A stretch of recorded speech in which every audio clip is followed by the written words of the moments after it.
On Instagram, you guys voted for me to make a video on 20 tips to be sub-20 on Sub-20. So here are those 20 tips. Enjoy the video. Tip number 1. Get one of these cubes depending on your budget. If you already have a good speed cube, then you can skip this step. Tip number 2. Try to set your cube up by tensioning it and lubing it. It should be able to corner cut 45 degrees. Lube it with weight 5 lube, not too much, then break it in. This should give your cube a nice smooth feel. Tip number 3. Try to be color neutral.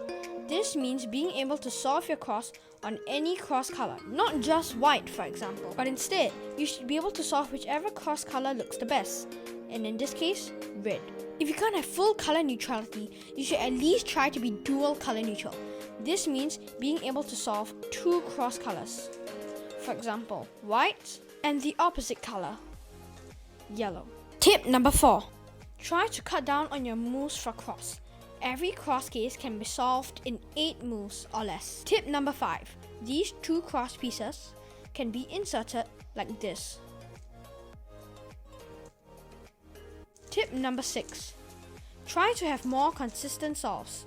I made a video about consistent solves and I'll leave a link to it in the description below.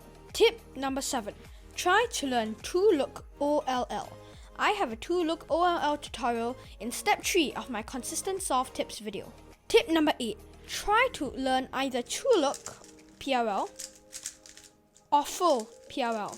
I have dedicated tutorials on both 2-look and full PRL. I will leave a link to both videos in the description below. Tip number 9. Try to learn some better finger tricks. Here are some basic examples. F with your index finger, F prime with your thumb, F with your thumb, and F prime with your index finger. U2 double flick with your index and middle finger, as well as a D prime push with your ring finger. Tip number 10.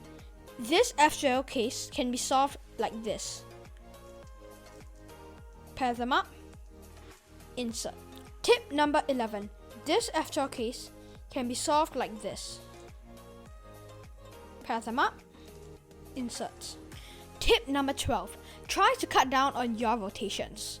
You can tell if a certain F-gel pair will require a rotation to solve by checking if the edge color on the front is the same as the left or right centers.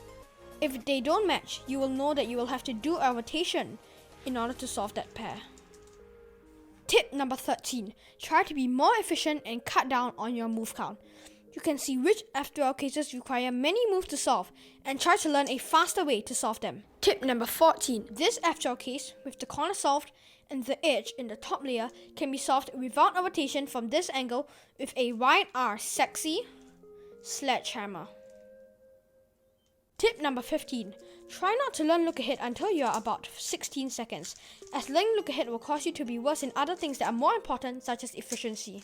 Tip number 16. This F-gel case can be solved with no rotations or regrips. However, it takes 11 moves and will take a good TPS in order to solve it quickly.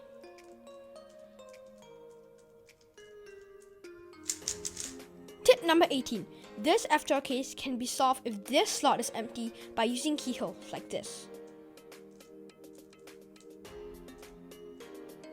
Tip number 18. Instead of rotating, before doing last layer algorithms, you should instead do AUF, then the out, then AUF again. This may not seem like much, but this will be able to cut down your times from anywhere from 0 to 0.5 seconds. Step number 19. Practice, practice, practice. Simply practicing will allow you to learn and develop skills intuitively and improve in ways you previously thought would be extremely difficult. And number 20. Make sure you subscribe to M Cuberzz for quality cubing. Just kidding. Sort of. If you are watching this, that means you have YouTube. YouTube is an online platform with plenty of cubing tutorials. Whenever you don't know something, all you have to do is to find a tutorial. You want it to be sub-20? And here you are, watching a sub-20 tutorial. Remember that you're not the only cuber on this world. There are plenty of others out there who are willing to share their knowledge with you. So that's it for today's video. I really hope you guys enjoyed it and found it useful, and I'll see you guys next time.